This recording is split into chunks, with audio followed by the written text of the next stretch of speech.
여러분 안녕하십니까? BTV 뉴스 시작하겠습니다. 저희는 오늘과 내일 이틀 동안 하나의 주제로 뉴스를 이어갈까 하는데요.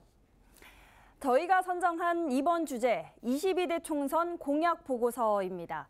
지난 4월 10일 치러진 제22대 국회의원 선거, 서울에서는 모두 48명의 당선자가 나왔습니다. 이들이 선거 기간 동안 내세운 공약은 2,414개.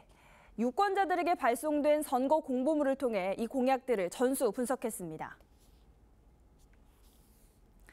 당선자들이 어떤 분야에 집중했는지 또 내놓은 공약의 실현 가능성은 어느 정도인지 살펴보기 위해서인데요. 모든 후보가 빼놓지 않고 내놓은 게 교통, 특히 철도 분야였습니다. 각종 개발을 위한 규제 완화와 지원도 주요 공약으로 전면에 내세웠는데요. 첫 소식 양진호 기자가 보도합니다. 서울 지역 22대 총선 당선자 48명의 선거 공보물들입니다. 여기에 나와 있는 공약들을 모두 분석했습니다. 공약 분류 기준은 교통과 주택, 지역개발 등 9가지. 48명 당선자들은 9가지 분야에서 2,400개가 조금 넘는 공약을 쏟아냈습니다. 가장 많은 공약이 나온 분야는 생활인프라 확대입니다. 800개가 넘는 생활인프라 확대 공약이 이번 총선에서 제시됐는데 공원 조성이나 CCTV 설치와 같은 저예산 산업에서부터 각종 산업 클러스터 조성과 같은 대규모 개발과 연계된 공약이 제시됐습니다. 자연스럽게 역세권 개발, 산업단지 조성 등 재개발, 재건축 공약이 연계됐습니다. 제시된 공약은 230여 개. 주택개발까지 합치면 모두 350개의 개발 공약이 제안됐습니다. 다만 관련 공약을 실현할 구체적인 예산 마련 방안을 설명한 당선자는 거의 없습니다. 수백 개의 개발 공약은 다시 철도, 도로망 확충 등 교통 공약과 이어졌습니다.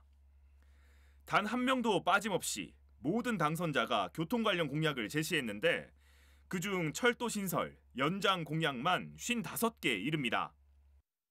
개발 부지가 부족한 서울에서 교통 공약은 자연스럽게 철도와 도로, 지하화로 연결됐습니다.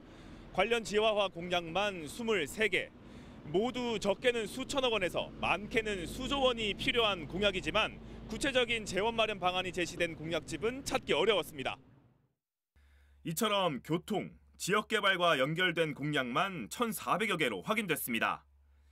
전체 공약의 절반 이상이 토목, 건설 사업에 치중돼 있는 겁니다. 반면 환경 관련 공약은 51개, 비중이 2%를 넘기지도 못했습니다. 환경 관련 공약을 아예 제시하지 않은 후보는 27명으로 전체 당선자 48명의 절반을 넘습니다.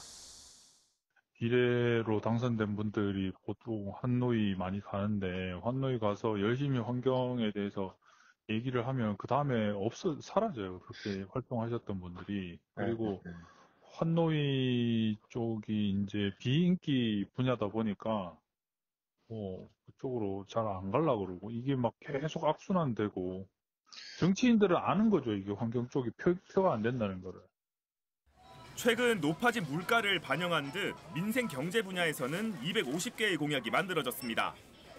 각종 복지 관련 공약도 400개 넘게 개발돼 두 번째로 많이 제시됐습니다. 교육 분야는 160여 개가 제안되는 수준에 머물렀습니다. 그마저도 학교 신설, 교육시설 확대 등 건축과 관련된 사항이 대부분입니다. 각종 안전사고에 대응하는 안전 분야 공약은 125개. 관련 공약이 하나도 없는 당선자는 18명이나 됩니다. BTV 뉴스 양진호입니다. BTV 뉴스를 더 많이 보고 싶으시다면 여기 구독 버튼을 눌러주세요. 추천 영상도 누르면 바로 재생됩니다.